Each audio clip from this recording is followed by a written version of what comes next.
નમસ્કાર મિત્રો, અમારી યુટ્યુબ ચેનલની અંદર તમારું હાર્દિક સ્વાગત છે.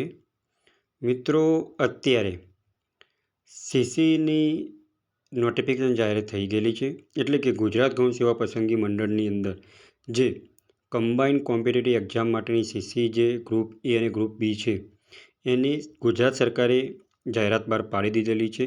તો મિત્રો, આ ફોર્મ ભરવા માટે તમારે મિનિમમ લાયકાત કેટલી હોવી જોઈએ?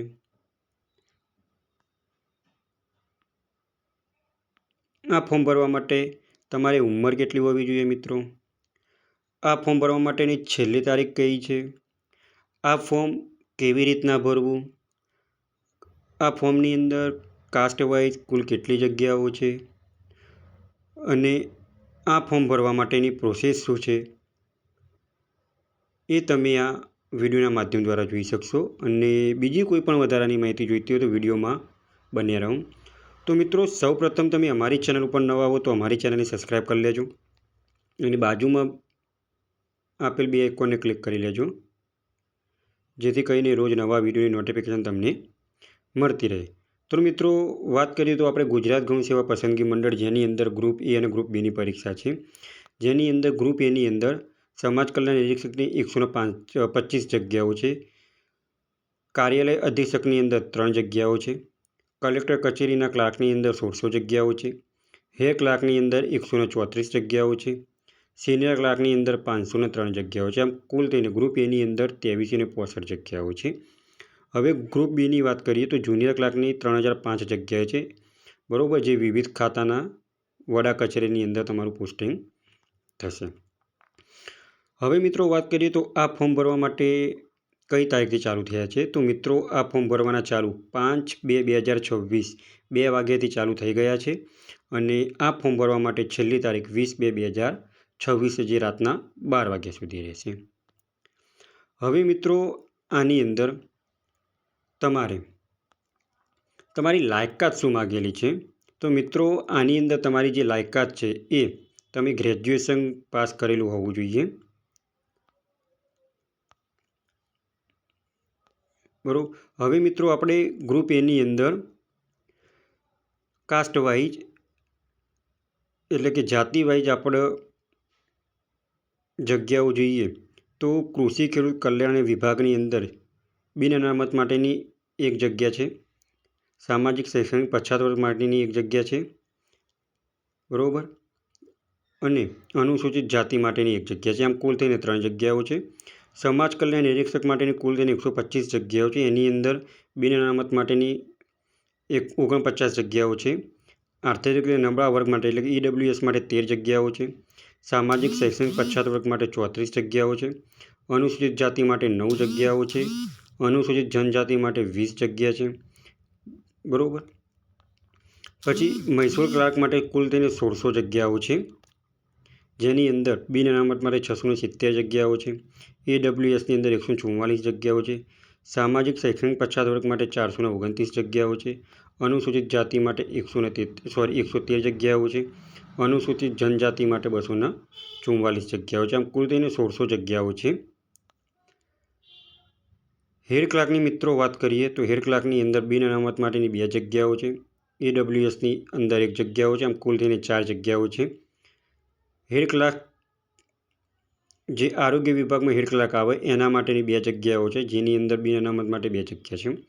હેડ ક્લાર્ક ઉદ્યોગ અને ખાણ વિભાગ માટેની 15 જગ્યાઓ છે, જેની અંદર બિન અનામત માટે 7 જગ્યાઓ છે. આર્થિક રીતે નબળા વર્ગ માટે 1 જગ્યાઓ છે. સામાજિક શૈક્ષણિક પછાત વર્ગ માટે 4 જગ્યાઓ છે. અનુસૂચિત જાતિ માટે 1 જગ્યા છે. અનુસૂચિત જનજાતિ માટે 2 જગ્યાઓ છે.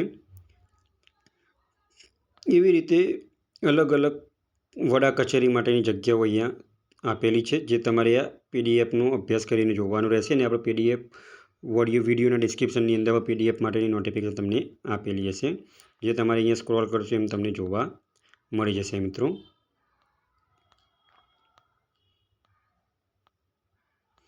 આ વાત થઈ ગ્રુપ એની. હવે ગ્રુપ બીની વાત કરીએ જુનિયર ક્લાર્કની અંદર 100 જગ્યાઓ છે અને જુનિયર ક્લાર્ક જે રાજ્ય વીમા યોજના આવે એની અંદર 123 જગ્યાઓ છે. એવી રીતે ગ્રુપ બીની અંદર પણ અલગ અલગ વડા કચેરીની ખાતીની જગ્યાઓ માટે પણ અલગ અલગ અહીંયા દર્શાવેલી છે, જે તમારે અહીંયા PDFનો અભ્યાસ કરવાનો રહેશે.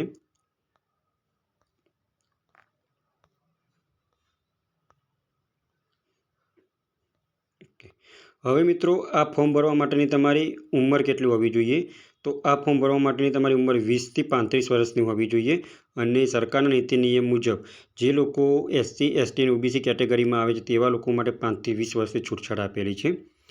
હવે મિત્રો પગાર ધોરણની વાત કરીએ તો આ માટેનું પગાર ધોરણ જે છે એ સ્ટાર્ટિંગ તમારે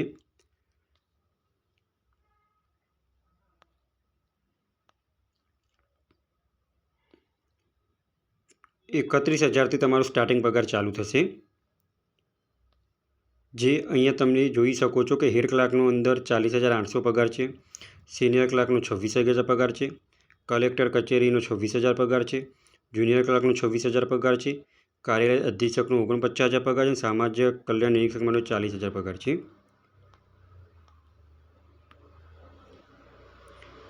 લાયકાત મિત્રો તમારી ગ્રેજ્યુએશન પાસ આઉટ કરેલું તમે હોવું જોઈએ. હવે મિત્રો ફોર્મ કેવી રીતના ભરવું? તો ફોર્મ ભરવા માટેની લિંક તમને વિડીયોના ડિસ્ક્રિપ્શનમાં આપેલી છે અને આપણે વિડીયોના માધ્યમ દ્વારા પણ જોઈ શકશો કે ફોર્મ કેવી રીતના ભરવું. ગૂગલમાં જઈને તમે ઓજસ સર્ચ કરશો તો ઓજસની અંદર તમારે આ ફોર્મ ભરવાનું રહેશે. તમે જેવું ઓજસ ઉપર ક્લિક કરશો તો આ રીતની ઓજસની વેબસાઇટ ઓપન થશે, જેની અંદર તમારે પહેલા નંબરની જે વેબસાઇટ છે એ તમારે ઓપન કરવાની રહેશે. એ વેબસાઇટ તમે ઓપન કરશો તો આ રીતના એનું વેબ પેજ ઓપન થશે, જેની અંદર તમારે સિલેક્ટની અંદર GSSB એટલે કે ગુજરાત ગૌ સેવા પસંદગી મંડળ ઉપર ક્લિક કરવાનું રહેશે.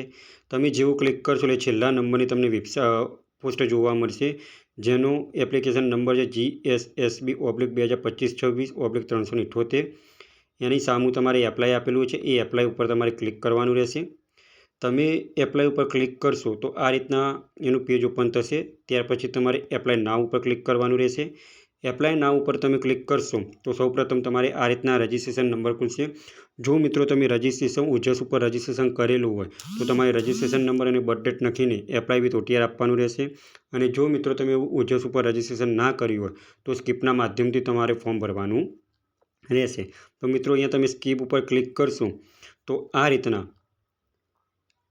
એનું ફોર્મ ઓપન થશે. જે મિત્રો લાલ ડોટ કરેલા છે એની અંદર તમારે કમ્પલસરી માહિતી ભરવાની છે, જેવી કે સૌપ્રથમ તમારે અહીંયા સરનેમ આવશે, ત્યાર પછી તમારું પોતાનું ફર્સ્ટ નેમ આવશે, ત્યાર પછી તમારા ફાધરનું નામ આવશે અથવા તો હસબન્ડનું નામ આવશે, ત્યાર પછી તમારા મધરનું નામ આવશે. એના પછી મિત્રો તમારું જેન્ડર સિલેક્ટ કરવાનું છે. જો તમે મેલ હો તો મેલ અને ફિમેલ હો તો ફિમેલ, એ જ જેન્ડર તમારે અહીંયા ફરી દર્શાવવાનું રહેશે. ત્યાર પછી મિત્રો તમારે ડેટ ઓફ બર્થ એટલે કે તમારી જન્મ તારીખ સિલેક્ટ કરવાની રહેશે. ત્યાર પછી તમારું મેરિટલ સ્ટેટસ એટલે કે તમે મેરિડ હો તો મેરિડ, અનમેરિડ હો તો અનમેરિડ. ત્યાર પછી મિત્રો તમારે અહીંયા કેટેગરી દર્શાવવાની રહેશે, તમે કઈ કેટેગરીમાં આવો છો. જનરલ હોય તો જનરલ, AWS હોય તો AWS, SC હોય તો SC, OBC હોય તો OBC અને ST હોય તો ST. જો મિત્રો અહીંયા ફોર એક્ઝામ્પલ તરીકે અહીંયા હું OBC સિલેક્ટ કરું છું. જે લોકો OBC કેટેગરીની અંદર આવે છે તેવા લોકોને એમનો કાસ્ટ સર્ટિફિકેટ નંબર લખવાનો રહેશે. ત્યાર પછી એમનું કાસ્ટ સર્ટિફિકેટ તારીખ લખવાની રહેશે. ત્યાર પછી એમને કયા રાજ્યમાંથી કાઢેલી છે એ લખવાનું રહેશે. એના પછી મિત્રો તમારે નોન ક્રિમિનલ લખવાનું રહેશે. નોન ક્રિમિનલ મિત્રો તમારે 2023 પછીનું કઢાયેલું હોવું જોઈએ. એના પછી તમારે નોન ક્રિમિનલ સર્ટિફિકેટની તારીખ લખવાની રહેશે અને કોને તમને કાઢી આપેલું છે એ પણ અહીંયા લખવાનું રહેશે. મિત્રો આટલી માહિતી ભરાઈ ગયા બાદ તમારે અહીંયા તમારું એડ્રેસ લખવાનું રહેશે, પરમિનન્ટ એડ્રેસ. ત્યાર પછી તમારો ડિસ્ટ્રિક્ટ લખવાનું રહેશે, તમે કયા ડિસ્ટ્રિક્ટમાંથી આવો છો એ લખવાનું રહેશે. એના પછી તમારો તાલુકો સિલેક્ટ કરવાનું રહેશે અને એનો પછી એનો અહીંયા પિનકોડ નંબર લખવાનો રહેશે. એ જ એડ્રેસ તમારે અહીંયા કોપી મારીને ફરી રીએન્ટર કરવાનું રહેશે. ત્યાર પછી મિત્રો તમારો મોબાઈલ નંબર લખવાનો રહેશે અને ઈમેલ આઈડી લખવાની રહેશે. મોબાઈલ નંબર મિત્રો તમારો એવો ચાલુ હોવો જોઈએ કે જે તમારા મોબાઈલની અંદર ટેક્સ્ટ મેસેજમાં OTP પડતો હોવો જોઈએ, જે તમારા મોબાઈલની અંદર તમે જ્યારે ફોર્મ ભરશો તો મિત્રો એ તમારો એપ્લિકેશન નંબર આવી જશે અને ઈમેલ ઉપર તમારું ફોર્મ આખું ડાઉનલોડ થઈ શકશે. ત્યાર પછી મિત્રો તમે જો રમતગમતના ગુણ ધરાવો તો તમારે યસ કરવાનું રહેશે, જો ના કરતા હોય તો નો કરવાનું રહેશે. એના પછી મિત્રો તમારે લેંગ્વેજ સિલેક્ટ કરવાની હશે, જે તમે હિન્દી, ઇંગ્લિશ અને ગુજરાતી જે બોલી શકો છો, વાંચી શકો છો, સમજી શકો છો એ તમારે સિલેક્ટ કરવાનું આવશે. ત્યાર પછી મિત્રો તમારું ગ્રેજ્યુએશન સિલેક્ટ કરવાનું આવશે. ત્યારબાદ તમારે અહીંયા પર્સન્ટ એટલે કે તમારા ટકા લખવાના રહેશે. ત્યારબાદ તમારે તમારું ક્લાસ લખવાનું રહેશે, કઈ યુનિવર્સિટીમાં તમે પાસ આઉટ કર્યું છે એ દર્શાવવાનું રહેશે. તમારું પાસિંગ વર્ષ દર્શાવવાનું રહેશે અને છેલ્લા સેમનો તમારો સીટ નંબર દર્શાવવાનું રહેશે. ત્યાર પછી તમે કઈ ગ્રુપની એક્ઝામ આપવા માગો, ગ્રુપ A યા B. જો તમે બંને આપવા માગો તો તમારે બોથ કરવાનું રહેશે અને તમારે નીચે અહીંયા યસ આપશો અને તમે સેવ આવશે એટલે તમારા મોબાઈલની અંદર અથવા તો પીસીની અંદર તમારો એપ્લિકેશન નંબર આવેલો હશે અને એ એપ્લિકેશનના નંબરના માધ્યમથી તમારે ફોટો અને સિગ્નેચર અપલોડ કરવાનો રહેશે. તો મિત્રો, અહીંયા તમે જો મોબાઈલની અંદરથી ફોર્મ ભરતા હોય તો તમારે અહીંયા અપલોડ ફોટોગ્રાફ અને સિગ્નેચર કરવાની રહેશે. જે તમારા મોબાઈલની અંદર એપ્લિકેશન નંબર આવેલો એ નાખવાનો, ત્યારબાદ બર્થ ડેટ નાખીને કેપ્ચર આપીને ઓકે રાખવાનું રહેશે. મિત્રો, સીસીનું ફોર્મ ભરતી વખતે ખાસ વસ્તુ ધ્યાન એ રાખવાનું કે તમારા ફોટાની નીચે તમારી તારીખ લખેલી હોવી જોઈએ અને ફોટાનું બેકગ્રાઉન્ડ તમારે વ્હાઇટ કમ્પલસરી હોવું જોઈએ. ત્યાર પછી મિત્રો તમે ઓકે ઉપર ક્લિક આપશો તો તમારા ફોટો અને સિગ્નેચર અપલોડ થઈ જશે. ત્યાર પછી મિત્રો તમારે કન્ફર્મ આપવાનું રહેશે. કન્ફર્મ ઉપર મિત્રો તમે ક્લિક કરશો એટલે તમારા આ રીતના પેજ ઓપન હોય, જેની અંદર તમારો એપ્લિકેશન નંબર અને બર્થ ડેટ નાખવાનું રહેશે. અને ત્યાર પછી તમે કેપ્ચર નાખીને ઓકે આપશો એટલે તમારી ડિટેલ શો થશે. ત્યાર પછી જ તમારે કન્ફર્મ આપવાનું રહેશે. એના પછી તમારે પ્રિન્ટ આઉટ લેવાની રહેશે. તો મિત્રો, જે મિત્રોએ ગ્રેજ્યુએશન પાસ આઉટ કરેલું છે અને સીસીની એક્ઝામ આપવા માગે છે તેવા મિત્રોને આ વિડીયો આગળ શેર કરો અને રોજ ગવર્મેન્ટ જોબને લગતા વિડીયો અને ટેકનિકલના વિડીયો જોવા માટે અમારી ચેનલને સબસ્ક્રાઈબ કરતા રહો. જો મિત્રો તમને આ વિડીયો ગમ્યો હોય તો લાઇક કરજો, શેર કરજો અને સબસ્ક્રાઈબ કરજો. Thanks for watching the video.